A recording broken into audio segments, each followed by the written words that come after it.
എല്ലാവർക്കും പുതിയൊരു വീഡിയോയിലേക്ക് സ്വാഗതം. ഇന്നത്തെ വീഡിയോയിലും നല്ലൊരു ടിപ്പായിട്ടാണ് വന്നിട്ടുള്ളത്. വീട്ടിലെന്നും കത്തിച്ച് വയ്ക്കുന്ന വിളക്കാണെന്നുണ്ടെങ്കിൽ അതിൽ കരിയും പുകയൊക്കെ ചിലപ്പോൾ ഉണ്ടാവും. അതിൽ എണ്ണമയമൊക്കെ പോകാനായിട്ട് ഒരു അടിപൊളി ടിപ്പാണ്. 100% ഇത് എനിക്ക് റിസൾട്ട് ഉണ്ടായിട്ടുള്ളൊരു സംഭവമാണ്. അതിനായിട്ട് എടുത്തിട്ടുള്ളത് ഒരു തക്കാളിയാണ്. ഒരു തക്കാളി മുഴുവനായിട്ട് എടുത്തു. അത് നന്നായിട്ട് ഒന്ന് ചെറിയ ചെറിയ പീസുകളായിട്ട് നമ്മൾ മിക്സിയുടെ ജാറിലേക്ക് ഇട്ട് കൊടുക്കണം. അത് നന്നായിട്ടൊന്ന് പേസ്റ്റാക്കി എടുക്കണം. ഒരു തക്കാളി മതി. ഇപ്പോൾ പല രീതികളിൽ വിളക്കുകൾ നമ്മൾ ക്ലീൻ ചെയ്യണ കണ്ടിട്ടുണ്ട്. പുളി ഉപയോഗിക്കാം, ഇല്ലയെന്നുണ്ടെങ്കിൽ ചെറുനാരങ്ങ ഉപയോഗിച്ചിട്ട്, അങ്ങനെ പല പല രീതികളിൽ നമുക്ക് വിളക്ക് ക്ലീൻ ചെയ്യാൻ പറ്റും. പക്ഷേ ഇത് എനിക്ക് നല്ലൊരു റിസൾട്ടാണ് കിട്ടിയത്. അപ്പോൾ ഇതൊന്ന് എല്ലാവരും ഒന്ന് ചെയ്ത് നോക്കണം ഇതേപോലെ. അപ്പോൾ ഇതിലേക്ക് തക്കാളിയാണ് മെയിനായിട്ടുള്ളൊരു ഇൻഗ്രീഡിയൻറ്റ്. നന്നായിട്ടൊന്ന് മിക്സിയുടെ ജാറിലിട്ടിട്ട് അടിച്ചെടുക്കണം.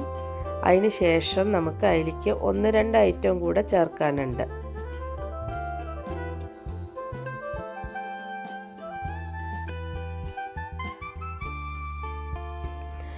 ഒരു പാത്രത്തിലേക്ക് ഈ പേസ്റ്റ് ഒഴിച്ചു കൊടുക്കുന്നുണ്ട്. നന്നായിട്ട് തന്നെ അത് അരച്ചെടുത്തിട്ടുണ്ട്. ഇനി ഇതിലേക്ക് 1-2 സാധനങ്ങളും കൂടെ ആഡ് ചെയ്യുന്നുണ്ട്. വേറൊന്നുമല്ല, വീട്ടിൽ തന്നെ ഉണ്ടാകുന്ന ബേക്കിംഗ് സോഡയാണ്. 1-2 സ്പൂൺ ബേക്കിംഗ് സോഡ ഇട്ട് കൊടുക്കണം. പിന്നെ അതിൻ്റെ കൂടെ കുറച്ച് വിനാഗിരിയും കൂടി ഒഴിച്ചു കൊടുക്കുന്നുണ്ട്. ഈ വിനാഗിരിയും ബേക്കിംഗ് സോഡയൊക്കെ നന്നായി ക്ലീൻ ആവാൻ നല്ലൊരു സാധനമാണ്. അപ്പോൾ ഇത് എന്നിട്ട് നന്നായി മിക്സ് ചെയ്യുന്നുണ്ട്. മിക്സ് ചെയ്തതിന് ശേഷം നമുക്കിത് നമ്മളുടെ വിളക്കിലൊന്ന് എല്ലാ സ്ഥലങ്ങളും, നമുക്ക് ചകിരിയോ ഇതൊന്നും കൂടുതൽ സ്ക്രബ്ബറൊന്നും യൂസ് ചെയ്യേണ്ട ആവശ്യമില്ല അധികം. ഇത് ജസ്റ്റ് അതിലൊന്ന് ഇട്ട് കൊടുത്തിട്ട് ഒരു 10-15 മിനിറ്റ് നമ്മൾ മാറ്റി വയ്ക്കണം. ഇതേപോലെ എല്ലാ സ്ഥലങ്ങളിലും നമ്മളൊന്ന് ഇത് ഇട്ട് കൊടുക്കുന്നുണ്ട്.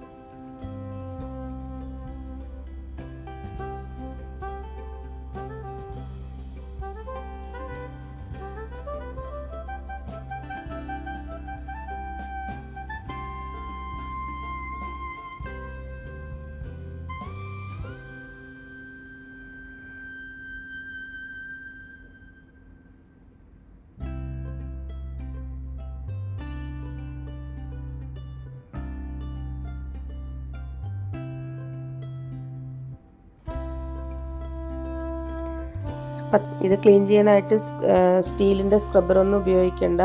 സ്റ്റീലിൻ്റെ ഉപയോഗിക്കുന്ന സമയത്ത് നമുക്ക് വിളക്കുകളിലൊക്കെ ആ ഒരു പാട് വരാൻ സാധ്യതയുണ്ട്. അതുകൊണ്ട് നമുക്ക് ഒരു നോർമൽ ഒരു സ്പോഞ്ച് ഉപയോഗിച്ചിട്ട് ഒന്ന് ക്ലീൻ ചെയ്താൽ മതി.